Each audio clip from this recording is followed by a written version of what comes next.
আরে এ কি, এত দেখি আর্মির জব সার্কুলার। এই তো সুযোগ, এবার আমি আর্মি হয়ে আমি আমার স্বপনাকে বউ করে আনবো বান। শুধুমাত্র কঠোর পরিশ্রমের মাধ্যমেই একজন যোদ্ধা হওয়া যায়। দেশের জন্য যে কোনো সময় নিজের জীবন বাজি রেখে লড়াই করার মতো সাহস থাকতে হবে, তবেই সে তুমি আসল দেশপ্রেমিক। জি স্যার, আমি দেশের জন্য সব সময় প্রস্তুত আছি। যদি তুমি 10 সেকেন্ডে এই দড়ি বেয়ে উপরে উঠতে পারো, তাহলেই তোমার চাকরি কনফার্ম। চাকরিটা আমি পেয়ে গেছি স্বপনা, আর মাত্র 2 দিন পরেই আমি গ্রামে এসে তোকে বিয়ে করব, আর কেউ আমাকে আটকাতে পারবে না। হালকা ভাই, ক্যাম্পে শত্রু দল আঘাত হানছে, তাড়াতাড়ি লও, নাহলে কেউ বাঁচবে না। কি বলিস? এখনই আসছি আমি। আমি থাকতে আমার দেশের মানুষের কোনো ক্ষতি হতে দেব না। কে আসবি?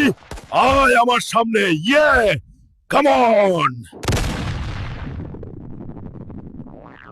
আজ দীর্ঘ 9 মাস পর আমার দেশকে স্বাধীন করলাম। এবার স্বপনার কাছে এইটা অনেক সুন্দর লাগছে, এইটাতে আমার স্বপনাকে অনেক সুন্দর লাগবে। এইটা প্যাক করে দিন চেইন। সবগুলো গয়নাই অনেক সুন্দর, কোনটা রেখে কোনটা নেব বুঝতে পারতেছি না। কাজ করুন, আপনি সবগুলি দিয়ে দিন।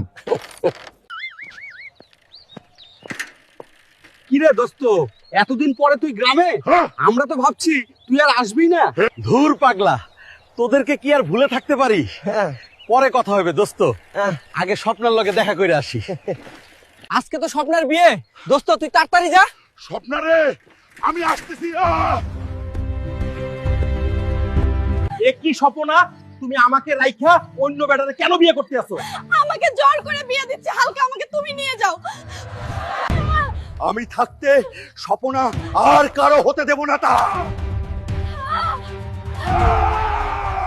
ভালোবাসলেই হয় না বন্ধুরা, ভালোবাসাকে জয় করে নিতে হয়, তাহলেই সে জমিয়ে শীত উপভোগ করতে পারবে।